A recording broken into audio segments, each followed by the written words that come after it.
nhớ trâu dân tu bố thầu u tên này tên gì lúc nâng dân tu bố cá với do thầu lò lý ít tiền nâng đó là cứ dân lý thầu xong ít chia chùa bùa bế châu đến đó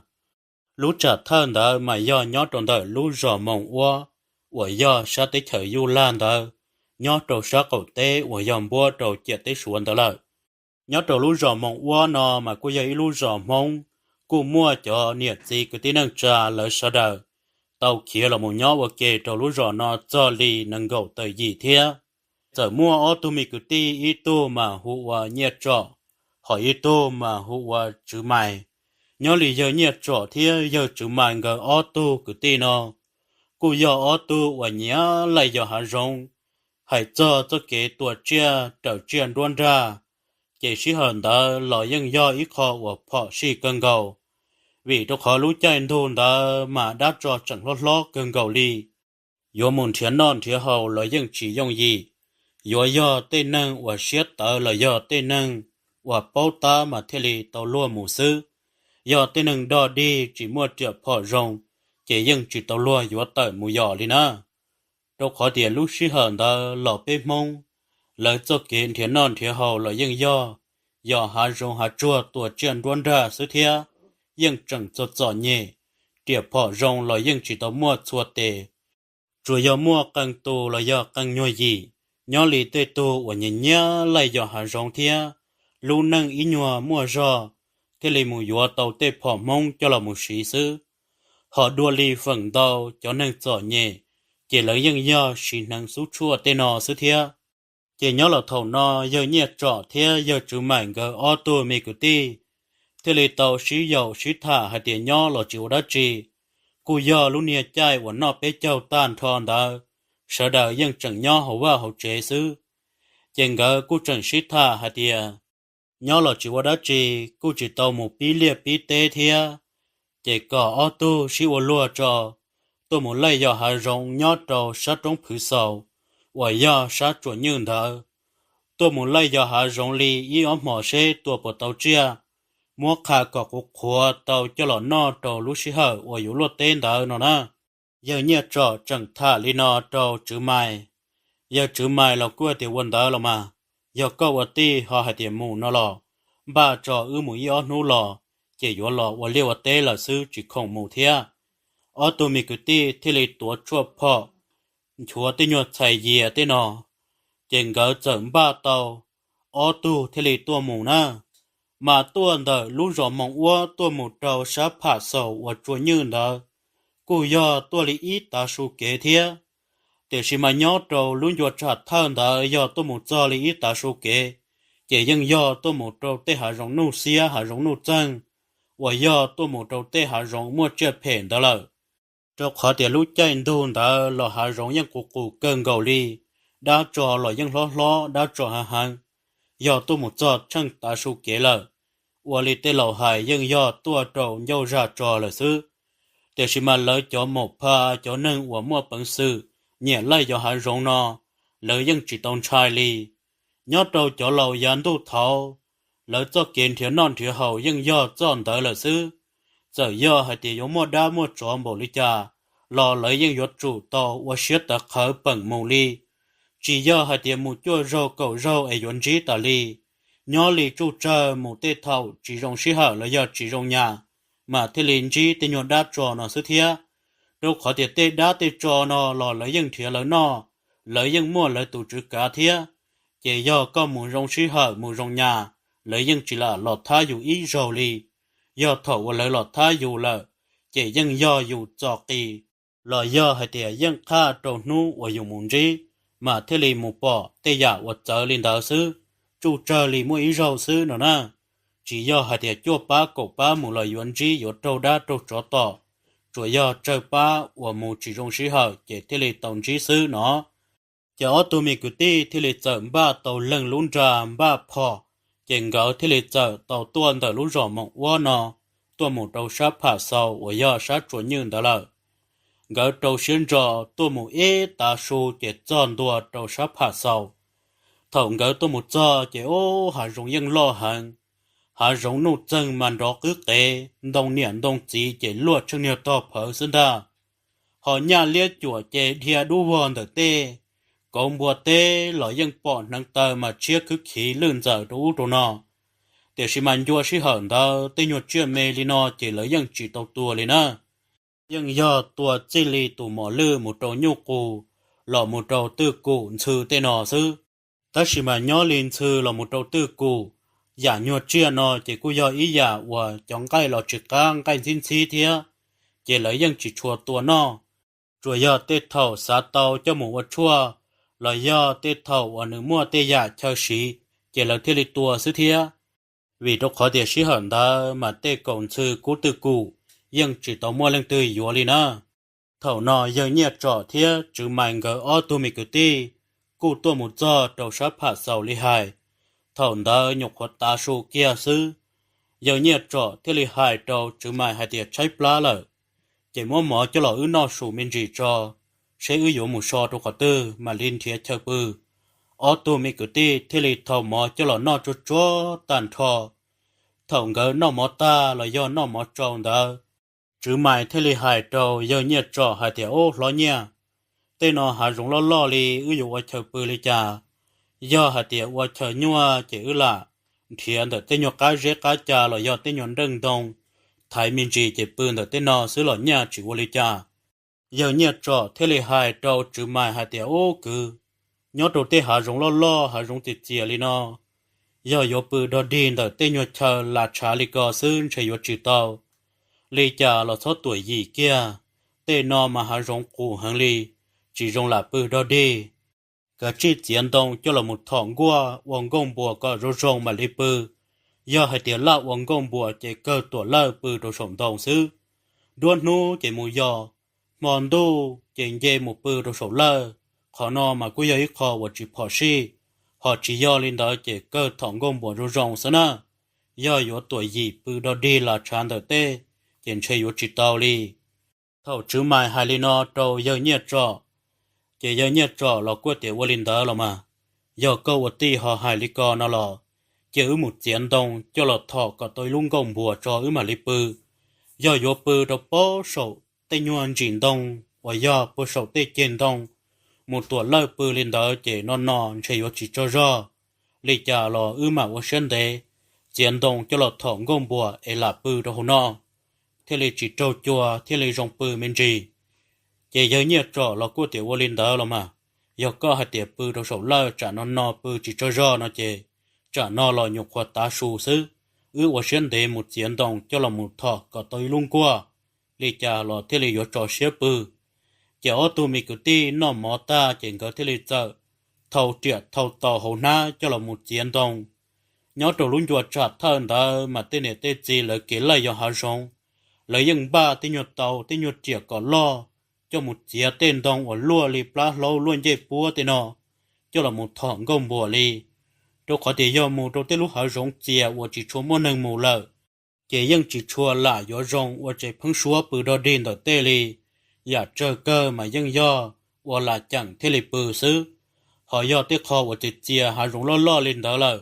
lúc là chẳng xứ chỉ nhưng chỉ tàu lúa bự do chủ do thọng công bùa xứ mà thế li trò xia nó nè lúc là chẳng mà chủ do chia tới nhon đồng mê để cho là một sò rong ý giả li dục bá là cá tê cho là một thái lý lâu phá ủa giả lý tinh nhôn là chẳng và dù yuan để nhôn để tử ấy dù cho do ủa lúc nhôn va xó lên đó xứ họ do ủa lúc gom bùa chỉ dân thọ tên đồng rồi rong xiết kia mặn đồng rồi rong sát sầu tí xì thầu nó chỉ dân nhiệt trọn gỡ ô tô mì cứ ti thế lý trâu xuyên cho một chiến đồng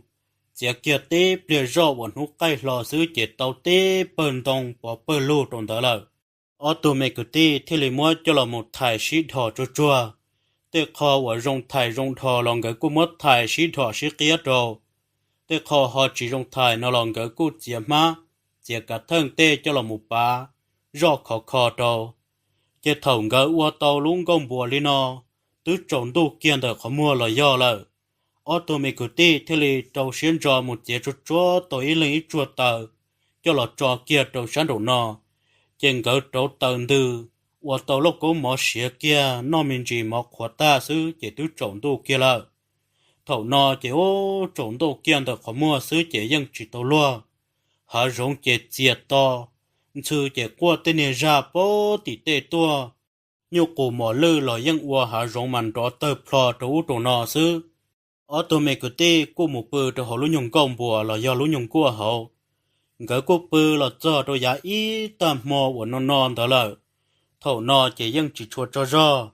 non nọ là chỉ dân sợ là một chỗ tờ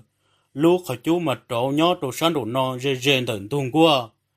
gỡ cô là mới chỉ nhớ từ tận đỡ đi cho họ lúc họ chú ý nhộp lìa do bó chỉ cô chìm lại tua gỡ cô sợ là một tin đề tờ lên tờ ua lý cha chờ nó mới tu nhộp là nó nè cho là khẩn tông và cho nhòa khó mua khức khẩn tờ chờ ya lọt chờ trôn tờ gỡ lúc nhộn tung qua chỉ chờ lọt qua mua lý ốp bế xua trôn tờ giờ nhiệt trọ thiết điểm bá và trả nếp là nó chính trái ư lì ở lạ lọt trở trong tờ nó lọ qua ở bên nhiều xuân đó tạm bộ nó thia chỉ giờ hai tiền nước bỏ khai chú chi ở lại gia lọ dễ xứ lọ cha giờ hai lên nó trâu chỉ ở niên đến thế tới bia chỉ nếp plan đỡ qua mua lip lâu chỉ xua chỉ lì gia kia là xứ thia nó ở tôi mình cứ tin nhỏ ít bia cũng không để tờ sọ cho rõ chỉ có giờ chỉ lip bự lại bự là trâu can đô tòn nó xứ chè tứ bỏ cái hú là ở tụi mình cứ tí thì lịch sử là trâu sáng trâu nó là trâu tờ và chạy nó ta chừng cái mà đi mùi giò nữa nhớ trâu sĩ hận tờ mà nhưng chỉ tàu lùi dùng mùi giò dọn gió li nhưng do chẳng đun ta hà ta mà đi mùi giò do mùi giò là nhưng chỉ tàu lùi dùng mùi giò trồng tu ít nhiều chỉ do và nút tay lo li bế mông plau mông xứ chỉ nhưng do chủ tất cả lò có cho trong đời chờ vì đó khó thể tranh thôn ta mà đã cho hắn cơn cầu do trộn tu là chỉ tên nhiều chuyện thiệt nom hòn tu tờ dù nhưng chỉ tàu lùa dù mùi giò li nhớ đầu ta kín tờ chỉ ô tô mi cứ ti nó chạy ta gỡ thế lệ chở mùi giò ta chỉ mà thầu ổn định cái dù mùi giò chỉ giờ nhẹ trò cô hai trâu giờ chữ mà hay tiệc cứ nữa li cha là tí hà rung nó cụ cơn cầu li mùi giò là chó mù li nữa một kia ít nhiều bia do chỉ ăn nút cay lò lời chỉ cả chỉ lò ổn định để chờ giờ giờ yo tàu chia thế chỉ tàu là cả chỉ lò chỉ giờ hay tiền mùi giờ trộn đồ mà li lò chỉ cho tàu lúa thế chỉ mũi nhộp bia do ta su đua kia xứ chỉ cả chỉ lò để chờ chữ mày là cô tiểu linh đó mùi giờ là tê rổ nhang chữ mù đê chỉ chữ mày整dê to đỡ đồ bể là trông lợ họ giờ nhiệt trò chỉ nên cung kỳ hàng đừng có chơi bươn đó trở cứ hà trò bốn đã tia thầu nọ chỉ ô tô mi cứ tin gỡ cô mùi giờ nhiều mùi nhiều lợ nhiệt trò cung kỳ hàng đó tàu cứ hà một giờ trò bốn đã tia chỉ nên một giờ trong ra nếu cô một bỏ mua lì ít ba mỏ lư mua giờ lì trí trổ tù ta tỏ là một hậu đê trong đạn đồ cứ hà chỉ nên giờ tôi ít phò tôi ít tô cô chỉ tuôn đợi chờ thế thế lì chắc cá tô một ít nhục lìa do cô tô một chua lòng ít phỏn gì chỉ mà lì tua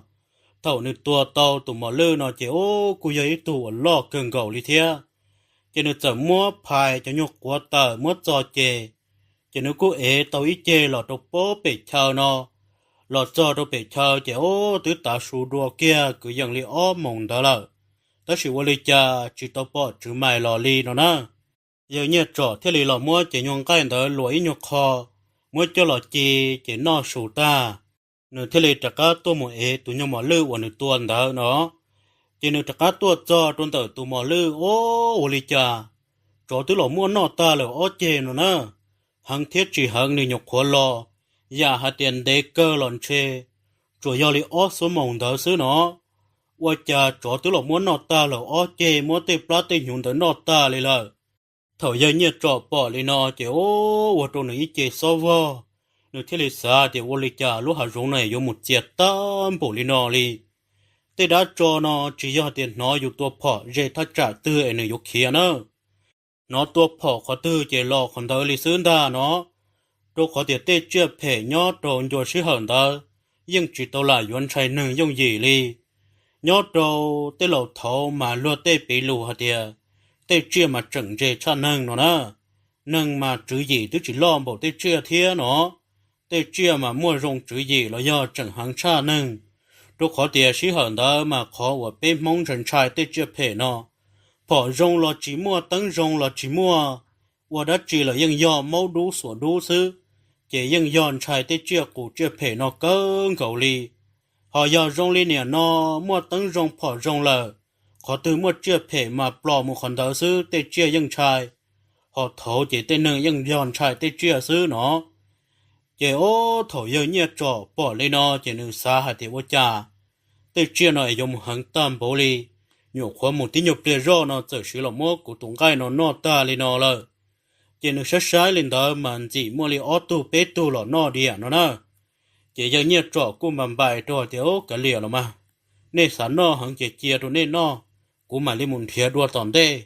giờ nên sản nó hàng chỉ cái chỉ là nó có ta anh nhận thiệt nhận nó nữa ít tu chỉ số là thay ít tu hai li nó ta sẽ chỉ giờ nhẹ trọ chỉ li trả cá lọ rồi bị chờ rồi nếu xã tiền chơi nếu là cho bị chờ ấy tu cứ vô lọ là thiệt nó tới chỉ cha nếu là cho khó tư đủ lưỡi lô xứ chỉ tao bỏ tu cứ lọ li chỉ ô thổ nó chuột chờ rồi đâu khó nữa nhưng hai đâu chứ mà hai tiền li cha là số một li nữa giờ giờ tua tàu chia thế chỉ tàu là nút cái lo vô chủ lo được chờ li chỉ thằng đó luôn dòng tương đá hạt tan thò tứ ta tàu li lút chơi và mùi giò chỉ lò lại ta chỉว่าcha chỉ bỏ giờ chứ mày lò li giờ như trọ cú pít sơ là thia chỉ nên thia xã tiền tới rồi nhau chỉ tàu lò xứ ý nhục bia rò sẽ bỏ lò giờ như trọ giờ lò một chiếc tàu thia trâu tàu và mò và tàu nó có món vô xía chỉ bỏ lò thia từ mỗi chọn cái cho lò chi xía ta làว่าcha chỉ bỏ lò thầu nó chỉ tứ trộn đu rùa hậu hạ rong chỉ tên nhau cá tờ trâu là một trâu tên nhau công ria cán bị chỉ lý tên nó tứ qua rõ giờ đó là mình chia trâu sổ tên nhau trình tông chỉ dân trồng bỏ đu đó là lìa thia nửa thế lịch xa thì uli cha trả nói chỉ bỏ cứ lò li do nửa mưa gió đâu có tư là tiêu lô dân qua trâu giờ nhát trọ biết thơ là thia na chỉ nửa thế lịch múa mỏ cho lọ nọ bé cầu ta nửa cô xã thì to là chế pla là thế chỉ nọ vấn đề giờ thì cứ lo chỉ nửa mà lý nọ tỏ cá nó giờ nhẹ trọ thế lý nọ cho ở bên khẩn mỏ ta trộn tu là chỉ nửa chẳng ca một nhó rồi họ luôn dùng cua hậu nửa một nhó rồi họ chỉ ô chả tứ trộn tu li rù là chỉ bỏ chỉ mày lò li lô thầu nọ chỉ dân thơ là thiên ta giờ nhẹ trọ thế lý và cho ý ra khởi công nè nửa dân bố hạt tiền lúa hạt rồng được chia thâu là lúc khó tiền được tua tàu tụi mò lươn tới nửa nhọc khoa ấy chê lọt cho rồi bị chờ nó đã có một trò sư trò từ muốn nọ ta là in ra giờ ít lúc hạ rộng hoặc chia hàng chơi chỉ trong tuổi gì nửa hoặc cho ra khởi công thì kia bé tới con dâu trong đời sĩ tê cho nên thế lịch cứ bé xuống đòn trò nữa mà nhớ lý ra khởi công đó giờ dù ua ta dù cứ bé xuống đòn trò lúc xuống đòn trò một trò có tư cho nên dân tuổi dân thì thấy tê chia phê của bố lọ cho tin đỡ xứ nó ta chỉ mà vô li hài một trâu lúc sẽ hở chỉ rong một trâu lúc nhà tờ lợ giờ vô lên tờ lọ dân ba chỉ tàu li thia nó nhiều trò thế li vô kia ra khởi công tờ cứ bé xuống đòn trò tàn thò chỉ tim bùa tờ con dâu nhỏ hậu sĩ tê già chỉ nia tàn thò nửa thế li rầu nhỏ trò hậu lung qua tỏ sẽ bỏ chữ mài lò nhỏ tỏ thiết tỏ là vô trả tứ li hàng chỉ nửa bố họ thì trả nó tới rồi chứ mà yếu chỉ lo là do họ thì lo chỉ nửa dân lo thủng gió lì cha lo tới rồi tụ cứ nửa mù đế chỉ chơi nửa xua chỉ tao kế lo trộn tu em nửa thiệt theo bự là xứ nó nè chỉ giờ nhếp trọ nửa thế này ấy xía bự cho họ luôn dùng của họ là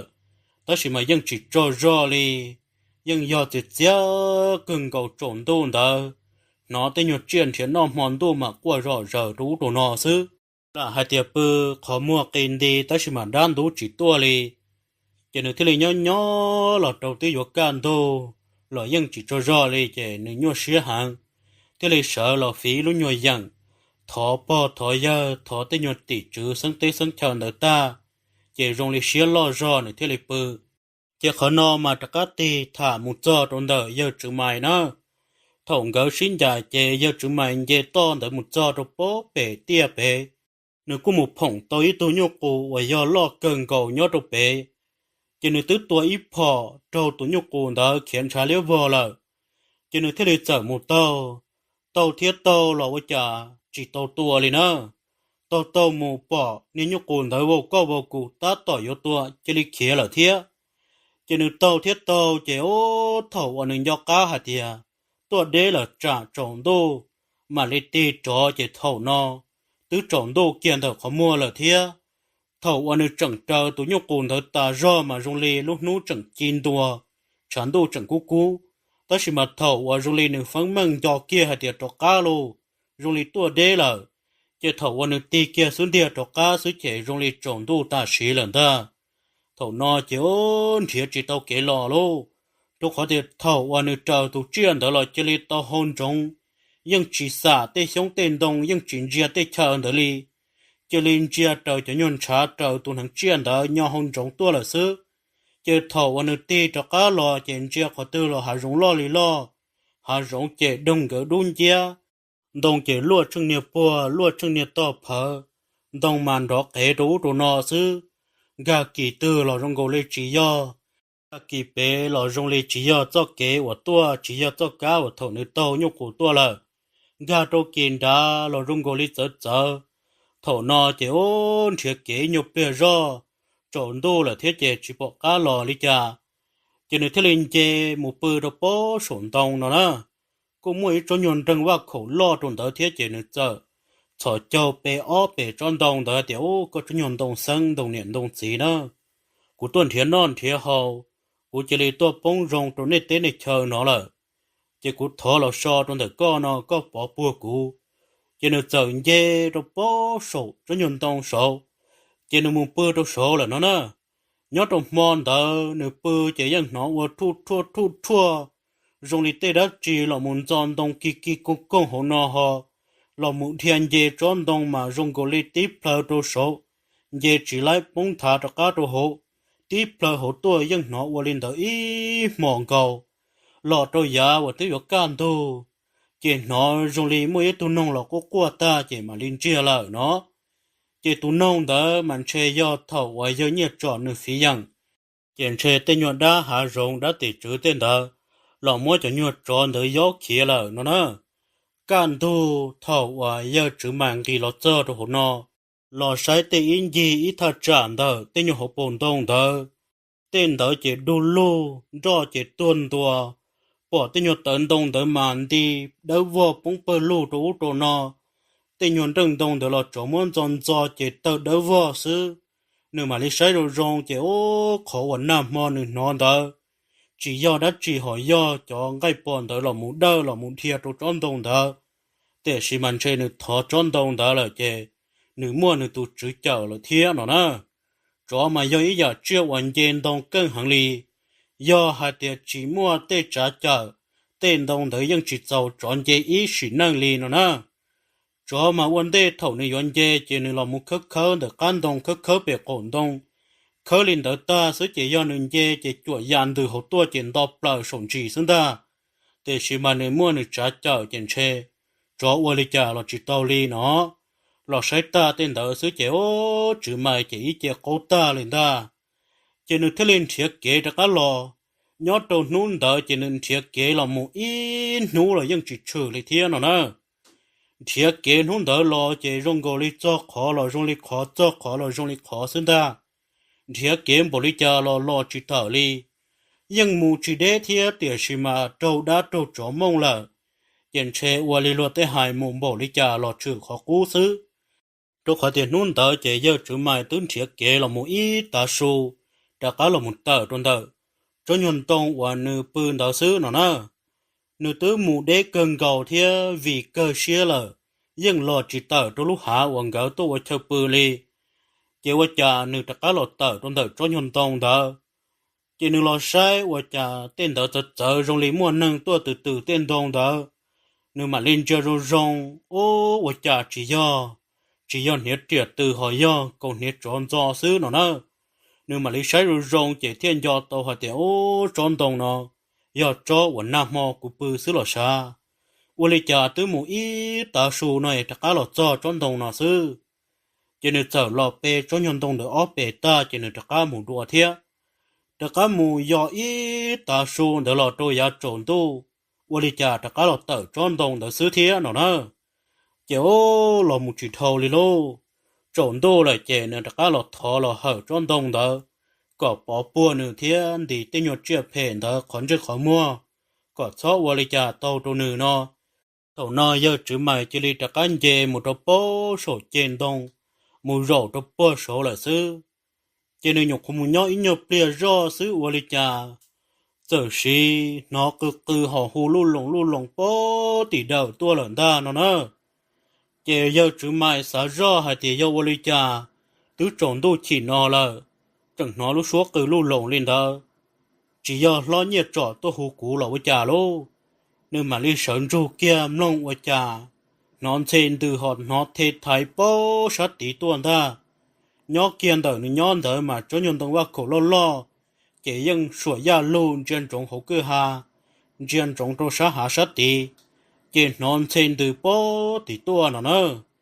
chỉ nên thiết xã kia hà tiệm ba với cha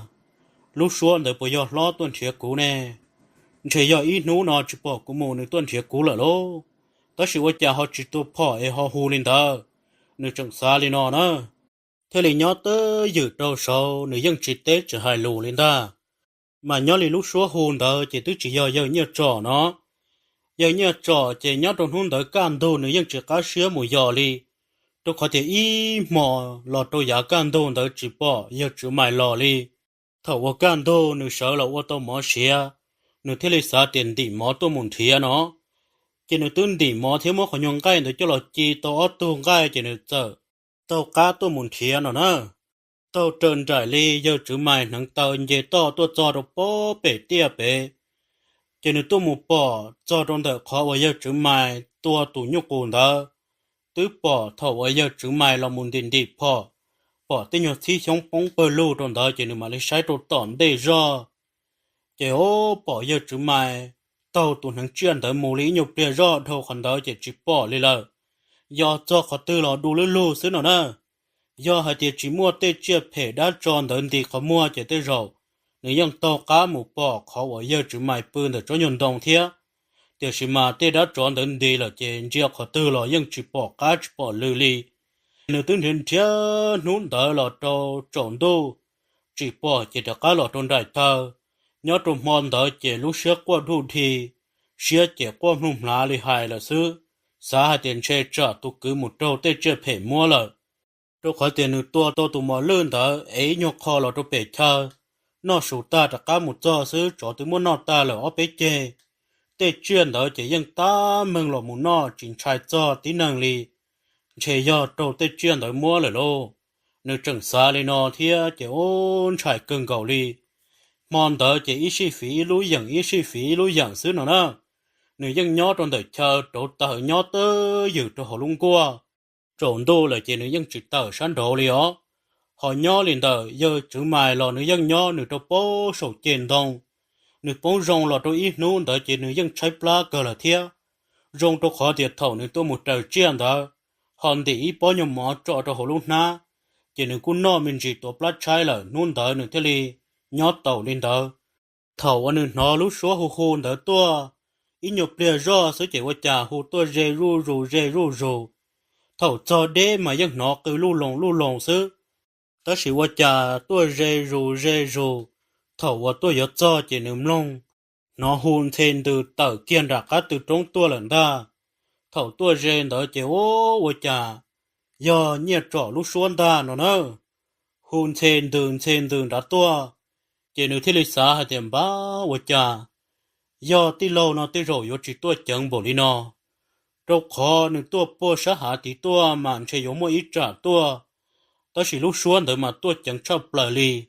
nhọc khó nó hồ li plo chỉ xuống tí sư tí bờ rõ cho hậu cơ hà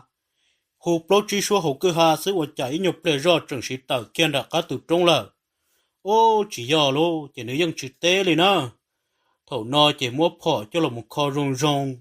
nông xếp bọn nó có thiệt là trả tua là xứng ta chỉ hụt tua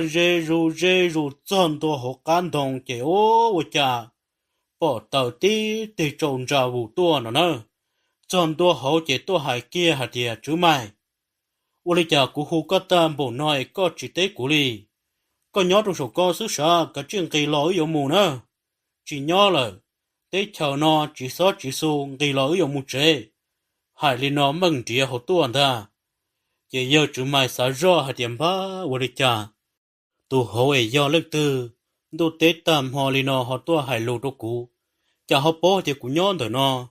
giờ tí lâu tiền mà nếu dân chịu bố thì cũng nhon trong đời nó hà rung lo lì lo và chả chỉ lì tàu kiến ra khá tuôn bổng cầu lì và bố lì tụ non chơi vật chỉ do lại lô chỉ nên nhon tôi dự đồ số dân chỉ tế ý lọ lì nó nè tụ nhon đỡ tua hải lô mua lì ó bế lử đồ học can đồng chỉ nhục lì rọn chia to rồi chỉ chở nó rung lì sĩ cha sĩ thả lu lông hồ cán đồng tuôn ta thật thả ít bia rong gò li chán thê căng số hồ tua thía đó chỉ mà thật thả ít nhục bia rong đế lông chỉ lên chia lợ thầu lu xuân tận chia chỉ nó thả lu lông tô kế đặc căng kỳ hàn đó là đồ bố đã cứ hà là nè chỉ nhục bia rong chỉ lên chia to là sư giờ chủ mày nhỏ đồ số chỉ cố chỉ mua đá trì thầuวันนึงcho rò thế ngừng căng là cho nên giờ đợi cho nhau lá xì đợi đùa cho là một khi trong đợt đông cọp cho rõ là thốt bóng cho nên giờ cho lấy rổ trong sổ trên đông số là trong khó tiền cho chơi vào khẩu để mà dân tê cho nhiều lo lót dễ li cho nên cho lấy bự ý trong sổ li lỏ thầu no trên chơi tứ lọ trong giá ý tạm mòn đó cho nên cho lấy cho rõ là cho nên dân chỉ nói đô tế tỏ tư li cho lấy bự là sao na họ nhỏ lên đợi dân nhiệt trò cho nên dân chỉ cho rõ li ý sĩ phí lũ dân họ tuột trở tráp họ nhỏ đồ họ lũ nhung cua họ sư và cha giá lên đó chỉ sợ nó hù kia bể đằng đi hạ lọn ta nó hù mua lì bếp lâu xua sư chỉ và cha lò rù trong tờ nữ lì lợ nó nè nữ thế lì xã tiệm ba và cha lũ xua bể ép bây giờ cứ chữ mày lo chỉ do nè cha tứ trộn đô trả nó là trở hù mừng đĩa lên đó thầu cho đế mà dân chỉ nó hạt địa do số nâng hù dân bố thì do số hù thì chỉ mà nông chỉ tao hạt địa do nâng nó rong ý tên nhau số cử tê sư chỉ qua trả tí nhau bìa ro sư lò rê ru lần ta lò bóng thả trôn trả tơ trốn trả tia nó chỉ qua trả nó hù măng rong cổ lì do chứ mày lúc số lần ta nó nè hù kia giờ nhiều trò lùm bê hù măng tía lần ta thầu nó chỉ qua trò giờ nhiều trò xa ro hạt tiền ba qua trả trốn đâu trả nó lợ ấy lần tư chẳng hù của lùm bê đón thêm từ lên đó nườm lông mà dân tốt thông ý lê chữ mai để chỉ mà nếu dân bố thì trốn đâu trả nó lợ tự do chữ mai lon trên nếu chỉ là hù lên nó lợ vấn đề nếu là nếu dân tua bỏ hù sư dân chỉ là cho số hù lên nó chỉ nếu dân chỉ cuốn rê lên á thầu nó chỉ mất đắp họ cho là tua trơn được tê lần thơ tí nhục lìa do sẽ chỉ qua trả hù kia sát hạt tí nhớ trong tới mà kể lúc nhục cứ ha chỉ ngỡ qua theo bư đô sát tí nó họ lúc cứ hà đợi chế dân do ít lúc nhau cứ hà chỉ to bị trơ và chả nó hô kia sát hà tí lần ta gỡ qua chơi bự đồ sát tí nó kể ít lúc nhau cứ hà dân chỉ do cứ hà to thia ít lúc nhau cứ hà và để chia số chế hô kia sát tí tua nữa thầu nó chế giờ nhiều trò thia tiểu chỉ khử lô tên nó hà rong cụ trên xe do tên nhau chưa phê sư cho nên giờ chỉ tận từ trong lúc họ chú chiến ra thua lần đó lúc họ chú dân do trâu rê trong tận thùng của anh đó xứ chỉ nếu chế tệ tôi mới cho từ tận đó chỉ cho họ tan thôi chế rau kia nhớ tôi dự cho họ ở nhà tí nhục để do xứ chế nó mong đó khó lắm ta tí nhục nông đa nông cái và bữa cái họ chế qua chỉ chiêu đủ trong nó xứ tí để do chế ở nhà tập lời do tế tôi chỉ nên dân mong na cho thì trong thôn tua họ dùng lấy cố ta do đó xứ cho nên đó mình sẽ do cho và bắt đầu u là tôi dò tôi lúc hay dùng đó anh sẽ cho nhau đã chọn được tỏ gian đàn tên đàn do anh sẽ tụi nhau chọn phèn đó thế lên đi chỉ và tụi nhau nâng đó lò xứ nó nữa còn đó mà chủ yếu người dân sĩ là do sĩ khởi công và cả dùng ra ấy dùng lấy tụi nâng xứ nó thì tiền mà tụi chó chỉ nên dân do tụi chó lấy xứ nó nữa chỉ ô và chả tự do tụ cứ lúc xua là sao và cha tự lo do tế tụ nâng chở lô li giờ nhà trọ nhớ trọ hồn giờ rồi rong chỉ dân do nâng ta để xí mà dân chỉ mua kế tàu rong li tụ nâng nữa mua kế tàu nè rong cổ li cũng chở họ mình chỉ xa nữa ta lo chụp lờ chỉ lúc họ chú dân chín ra thua lo rầu kia trong được các họ chú hay kia rồi giờ nhà trọ họ thì ô cái đi có tôi giờ họ rong thế lo có tôi ý lần xứ lọ tôi trở lần nào với cha có ý lần nhỏ học cò xứ giờ nhiệt trọ thế lịch tế hay tiền do là mà tôi giờ hà rộng cơ to lần tới xí mà xó của tụ cứ một đôi tư lợ ai chỉ tao bỏ nữa lọ của thấy lần nhỏ trong hồ nọ xứ chỉ tụ nhân đó giờ tiểu bây giờ có tụ cứ cú bỏ cơ lo mà cú thứ bỏ nữa nhỏ trong bó tí tới xí mà cú cỏ lò nó nữa chỉ cả lò nè do hai tiền nữa cả lò chỉ cú dân cho nữa lon từ nó là lo mà cú bỏ nữa nhỏ trong bó tí cơ tới xí mà nữa chẳng mua chơi so lỡ chỉ tao bố nữa lò chỉ cú thấy lì lò vấn đề là giờ nhiệt rõ theo tiểu ấy nữa nhỏ trong khóa tư mà và chả có họ chỉ hai có tàu nữa lò thế tụ nhân đó trở tiệc cú bỏ nữa nhỏ trong bó tí cú thứ hai tiệc cỏ lò nó cú thứ hù hù nữa tới xí nữa chỉ lò thế tu chữ quan nên một son đó là chỉ bố nữ lò thiết chế cụ thiết lý trở lò vấn đề là nhóc kiên được họ nhon non riêng trong trâu sát tí sữa chỉ đế thế do hai tiệm mù chỉ ăn nhật chùa sư giờ hai lý nó trâu giờ nhiệt trọ chế ô của cha dùng một giờ tam bổ li giờ nhiệt trọ mà nữ dân do ít tu lầu thế nữ dân bao ta nữ dân do ít tu nâng chơi khởi công xuôi giả thế nữ nhóc trâu hồ mà nữ dân xã tiền nữ tu cứ lò lý cha有主持到多đâu khó để người giấy tu nâng chân đầu tề sai luôn nung nhung thầu và người tu cứ thiên gỡ xin giải môn đó người sai bộ lý cha là dân rong sĩ hở rong nhà người tu cứ mà dân chẳng nhỏ để sĩ khoản đời mà do mua tu chỉ bố người lò là xứ nó nè người đầu tề mà người dân bố để người tu cứ dân chỉ tàu chán ta chỉ thầu tu nhớ cho là thả lên đó người theo bố để tới rồi người tu cứ nhớ đồ sát tỷ xứ nó nè giờ nhớ cho thế là hai trâu tu nhớ đó để ô cứ ti我哩家都种都长孬了，一个整了早种的孬，哎呀，个多没得指点，我家个好多早孬，都用到整海州，要你找下点哦，别多要还容孬，但是嘛都要古崩容了，哎古只报家木好的，古木到底个都个的那哈我家，lỡ chỉ bố nữa lọ chè lỡ kia đâu của thì có nhỏ trong đời nó, có lọ trong đời nó nó,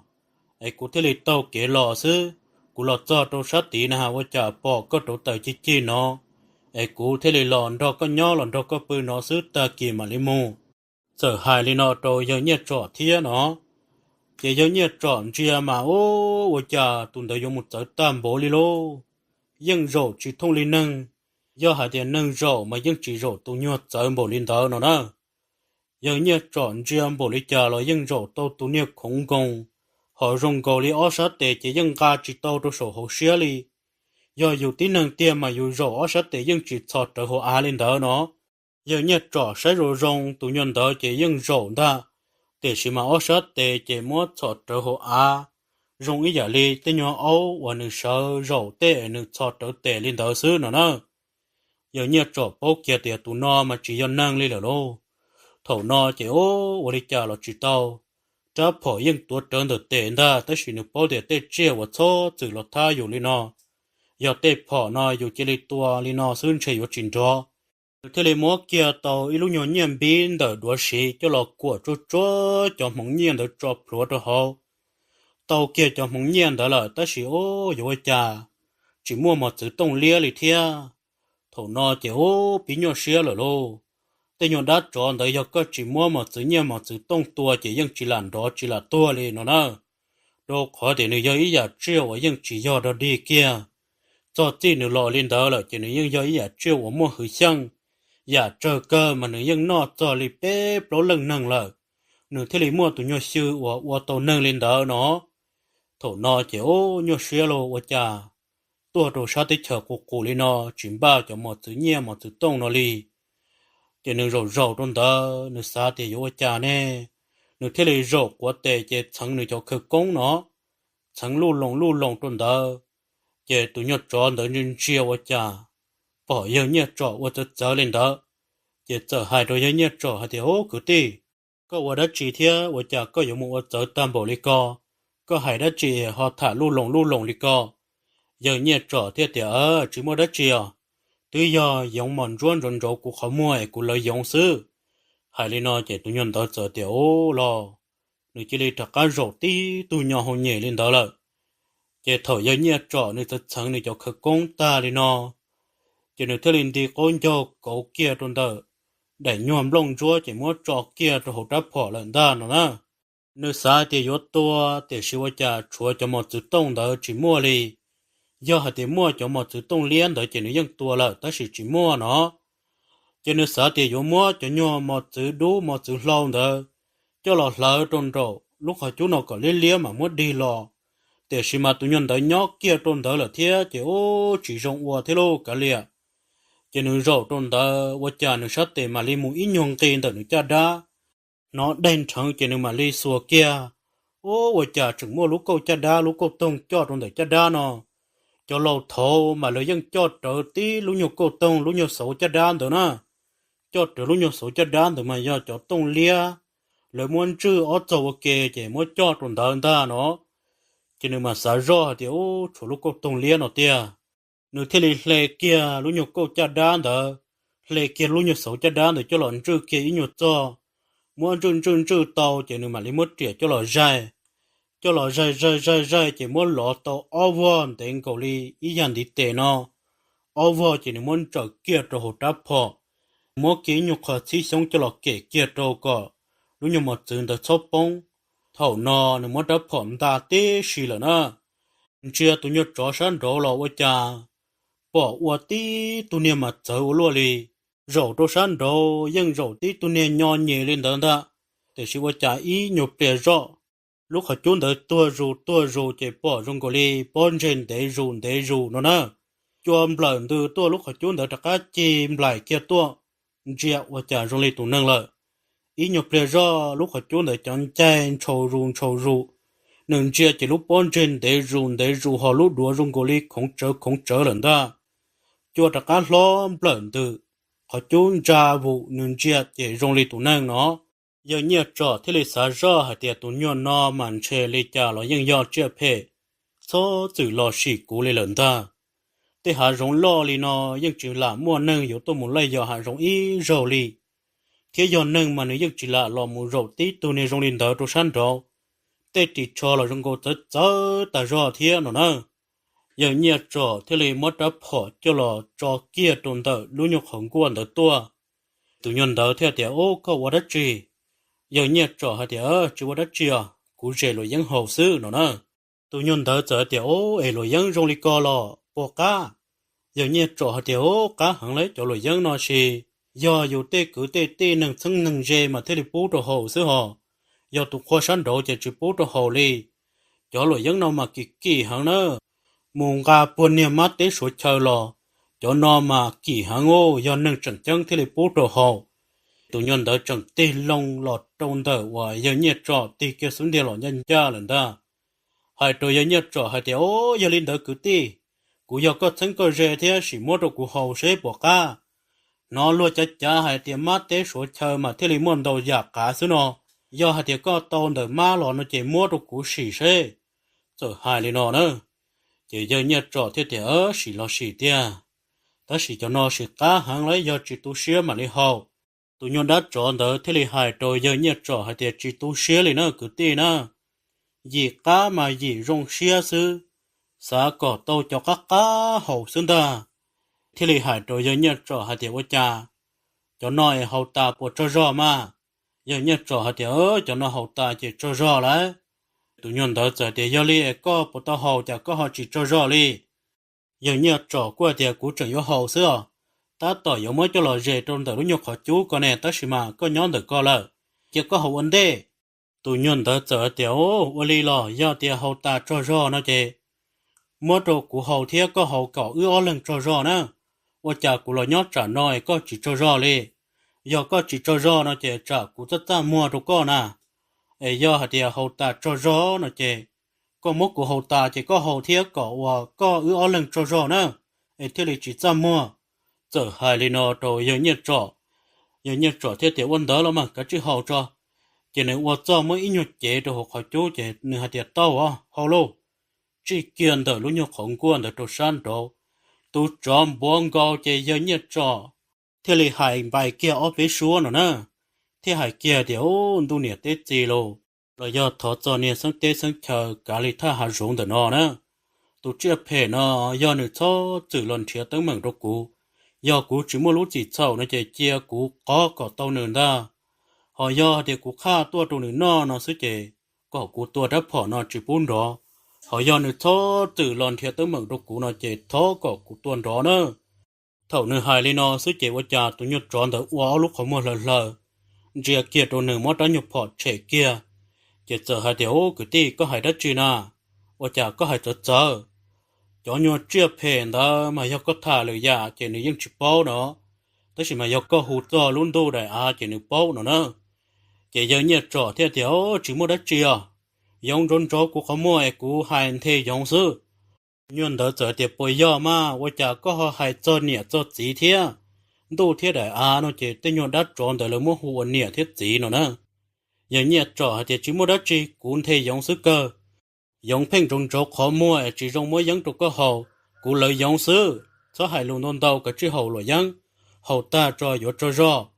kể tụi nhân đó thế là trú rồi và cả phò cho lòng buồn cổ hoặc khẩn do cây muôn đi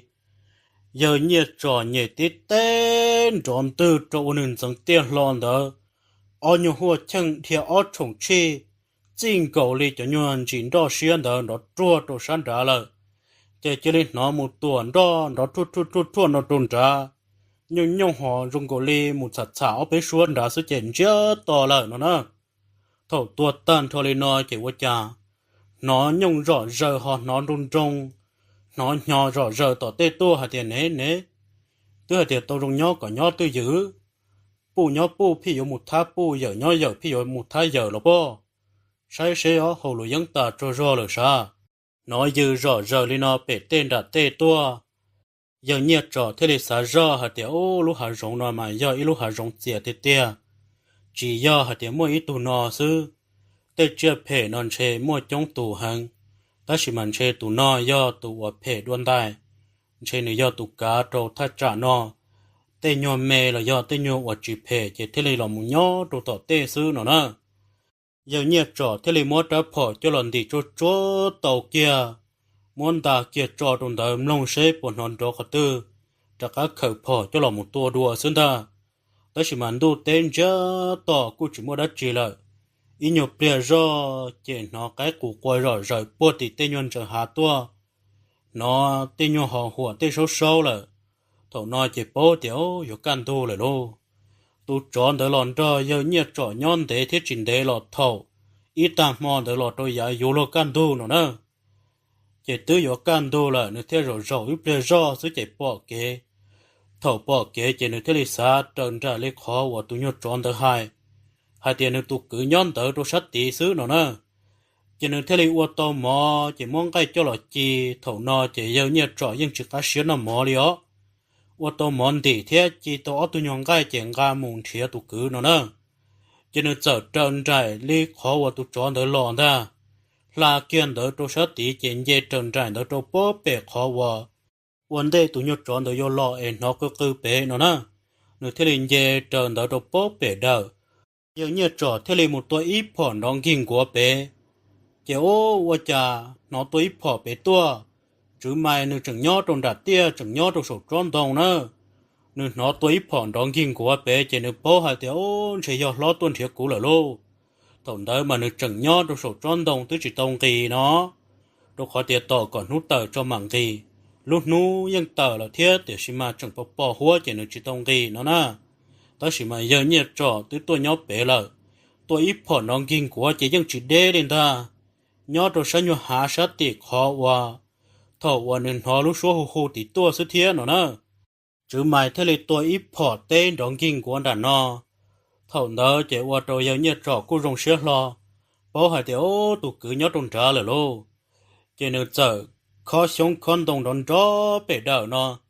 chỉ tí nhập bia rõ sư và cha chẳng xin nó chứ mày có con đã cứ hạ tua lợ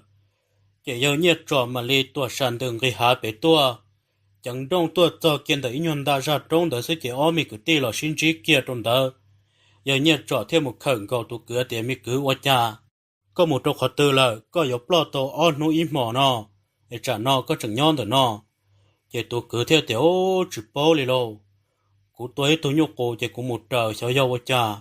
rong gò của tôi một chỉ đế thia tôi chỉ thầu của tê cho cũng sẽ kết cho khó tư là rong gò li nhưng một chỉ trừ khó tư li thia ta chỉว่า cha thầu của nó có tổ phòn ở ế sư đó là mà nhỏ trong nam mò tê trong tê hà nó cũngยังgì xua taเลยlà cho đâu khó tư là rong gò li ยัง chỉ bố mù tòn tê li cho khó là rong li khó xứ ở小药我家里了咯要nhớ trọ thiết thì cái liệt chú li cha tương chia tàu có thế có tứ lọt cho nó là chỉ cái chim mù lần đại chờ chỉ ở tụi mình cứ ti chẳng trong lọt trong đại chờ đó lọt cho trong đại chờ bự nó chỉ thiết li lọt trong mỏ trong chữ mày nó ta chỉ ở tụi mình cứ ti mà lòng một xít thả lô và chạy một giờ tam bảo li chữ mày thiết thì có nhỏ nó này có bộ bỏ tới giờ đó chỉ giờ và chạy thổi y tam mòn đó cút nó trong có lúc số hồ hồ tuần thiệt cú tia hồ kiên được khó và có tua nhỏ số đời tua phò tí nhiều bề rõ sự chế chủ sĩ cho hồ cư hà ít bề rõ sự chủ sĩ đá đồ sát tí nó giờ sĩ hồ thể thái là cả từ trong tua chỉ do có lúc số hồ kia rê rê tua cho hồ hồ bảo vác khẩu cũng long chỉ dân do có lúc số hồ mừng địa hai tiệc cỏ cũng gây lo ư mù nó tia tới sự mà cú chỉ tê cú chỉ li nhớ tới giờ cho sỏi nhập bề rõ hai lô cú chỉ tê chỉ nó xít thả li lông hậu chỉ li thả cho cá lò chèn chớ to lợi sư giờ nhiệt trọ thiết tiệc cũ là những ý giả thế nè giờ có thả lên họ co chèn xe có tướng trí ta mà lò trong tiệc cũ từ giờ ý ta mò lại cú nó trong gò liệt cơ bó bể đảo và chả nó cứ mua lên ốp bể xóa bể sư tiếp lên rõ chẳng sĩ lò rê rù trong đặt tiền nó thầu và lò chơi rê đó cũng long chỉ những do có lúc xóa thiên đà cũng những bó hạt chỉ do có là giờ hạt do có là có những tổ phò đó là và chả lúc xuống đời hồ mừng địa li cú chỉ tê chỉ tiếp lên rõ sư và chả máu ru lọt chụp lờ cú say rõ chỉ do tí tôi chỉ nâng mong xuống nữa giờ ta rõ li nhưng chỉ tổ bỏ đuôi xóa được nhỏ những đồ tê to tư cú say chỉ tuần tới mà nhưng chỉ do nâng li lợ thế nửa giờ lo nông đồ của tiểu cứ tê có tôi giờ hạ rong thế lọ có tôi lần số lọ tôi trở lần cụ tê tôi nửa hạt tiểu tôi ở lần tới xí mà có một giờ hạ rong sợ giờ có một đồ khó tư lọ chỉ bỏ có lọ cụ thế lấy nhau lần trong đó số nọ chỉ nửa giờ tiểu giờ có mà nửa bỏ cơ có nhỏ đồ sắt tí xứ nửa tứ tua hù có con rồi nửa nê lọ nó tới xí mà rong gò li và gì có một son đỡ chỉ cả có lọ là do vợ cha chỉ nửa giờ lọ là nó giờ chữ mày thế là tiểu giờ lại có mà nhưng do là nó tôi khó tiệt thầu của nó tôi hù của nó chỉ tế chỉ nó xít thả li lông nó rong gò li mua tôi nâng xít chả nhớ học ăn đồng nó trên xe do trốn đồng của một bơ một son đó của dân một thọ tế xe chỉ dân mua nửa chữ xe lọt thọ tụ trường đó chỉ cả nửa thế li lọ thì co nó là giờ nhà trọ thế là tiểu do là lo mi cứ lâu khó co lần ta tôi khó người dân lọt thả măng trâu của hạt tiền có chỉ cả lọ tôi khó tiền lỡ chỉ bố lọ nó nè ở tu mi xít thả lên nó chỉ ô trời hàng lô và chả lúc hà rong nó nhiệt thế ít chỉ lỡ dân cần tua rổ bố nhỏ thế dân chỉ mua tê sử chân lên nó ta chỉ và chả rổ nó mi có tê tua ở yon chỉ tê giả tới tam bổ li chứ mày thế là hải rồi dân nhiệt trọ hạt tiền tu nhân đó này có mỗi ô li chả lợ giờ nhiệt trọ thế thì cũng muốn lợi dân trọ hậu chỉ trong gò li nông kia một trọ rõ trong đó lợi tứ chỉ tao lúa hay thì chop hot tôi kia một tuần đã thế nào nè giờ hai thì cũng muốn lợi dân trọ hậu lợi dân cá hẳn nửa chỉ li kia một nông trọ rõ trong đó lợi sư chứ mày nó mở trọ chỉ ở mình có tê thế là chop hot rong rong chừng có giờ một nhon đỡ sâu nhóc kho li plo chỉ đa trong đó tê tu trọ mà lo ta so nó nè đèn cả trong đó sư cái một sai chỉ ô trời tịt tìa luôn tôi chọn đỡ mà yết thông lên nâng cụ chỉ do yết thông kia lên chó cụ chỉ xử thế thầu quan nâng là một đôi giờ nhiệt trọ thản đỡ chỉ nếu dân do nâng là ta chỉ mà thầu giờ nhiệt trọ mất tuột ta lên đỡ chỉ xe nếu xé tu là nếu yếu trọ là yếu chỉ tao lái yếu nâng là yếu chỉ tao chỉ tí tu niệm mà giờ lịch giờ dây mua do nâng để tao do nâng ý chế chỉ plau chạy rõ chạy rộng sư nó nè giờ chữ mày theo lời hài trò giờ nhiệt trò hay thì trong li nó này giờ cha tụi nhân nó giờ mất lại là chỉ lại giờ nhiệt trò theo tiểu chỉ có liền mi cứ đâu giờ thô là tết tụi này trong li nó sẽ giờ bỏ cá lại đi cha chữ mày theo tiểu giờ li giờ một chế là giờ tôi chưa trò mà mù giờ nhiệt trò theo tiểu chỉ giờ li là nhớ tôi sáng nó sẽ giờ cha giờ chưa nó chống hẳn li nung và một giòn đó cụ tứ tua tôi ít tu mỏ lư tứ giờ khỏi nhung cái và cũng mới chỉ đâu có no còn ta cú ấy phi là cho là no sủ ta cú đã có một cho sư tứ là muốn no ta là ô chê bê chê tê nhục lá nhung xuyên trừ là nhưng muốn no ta kể cú thân nhiệt có là chứ li cả lìa là sư rong li no chỉ do là và xuyên một chế ấy do hay thì do nó lo lưỡi lú sĩ hở lưỡi lú chay nhung cho mà li tua một đôi lực khó nhớ đồ sáng no sẽ do cha giờ tam bộ li no kiểu tụi mình cứ tê chỉ lấy tất cả lọ tuôn ra chèn cỡ cho cá chừng trung cho lọ cho bố thì do mong uo là xứ nó nè gỡ những chỉ dọn gì li lần ta gỡ đầu xuyên cho lọ ít ta su lọ chọn đồ cho bố thì do mong uo gỡ thế lấy bia tê sự chân nó kia cho tê nè tê gì lỡ thế lấy tiểu ô cha nhớ đồ sáng đỡ chỉ do hạt chỉ muốn nâng một giò nâng dân mù rổ bố nhỏ thiết chủ do hạt mù chỉ thông lũ hạt rồng đỡ xứ nhớ đồ tê tha trả và đê dê in gì on gì đỡ lấy dân mù dò thiết tứ chỉ mua đã chỉ và trả rổ nò nếu ông mì cứ tê mù do muốn chỉ tê giả và trở tam bộ co li chỉ do nhiệt trỏ thiết chứ màn gỡ qua tê chỉ bố li lô chỉ do mù chỉ trong chai chỉ trong nhà lợ mù trâu lũ sĩ hở và trong nhà trâu dù xa chỉ dù mua rò họ mù trâu rong sĩ hở trâu tên nhuận đã cho phèn đó xa lời chỉ lấy mua rò dỗ ua tê chưa đã chỉ ua tàu lì thia nó giờ nhiệt trỏ lỡ thế lì lò mù sĩ thả sĩ bía cho tê sự chân nó tê nè tê chi cho cứ cho tê lỡ thế lì tiệc cả lìa lì chà lò rong đầu nếu ông mì cứ tê tứ chỉnh trí tớ mừng đã chỉ trả cả lò cho chế lỡ chỉ cú giấy khó rong còn tới cú giấy khó có dục bao và đã chỉ lò tàu hiệu sĩ sư giờ sĩ thả lên nó ta chỉ cú cho chơi lên đó gỡ ô tô mì của tê cú lò nhỏ kế lại dọn gỡ dân trừng dò thia tê sĩ mang gỡ cú chỉ tàu lôi vô một trâu sát phá sòng đó lợi một trâu lử sát lử khó hạ rong dân lo dân tìa đã cho dân mua thì sĩ mà chỉ mua tê đã cho phê và nếu giống mua hữu xăng và tàu tí năng và tàu tê giả và tớ lên đó nó nè do li trồng lông sẽ đờ nhớ lý ra nó là cú trồng mất thả cho là một sầu cho trẻ chỉ để nó sư cú dạy ra và thả cho tên để tê gì lúc nâng dẫn đô cú cá cho kiến thiên non thiên hậu đã cho lo thế lý tổng chí tê sự chân trở thiết tổng trai cú giờ tê dạ và chia sẻ cơ ngầu lì mất thả cho là một sầu cho trẻ chỉ để nó nhớ rồng sẽ đờ bé xin chỉ đùa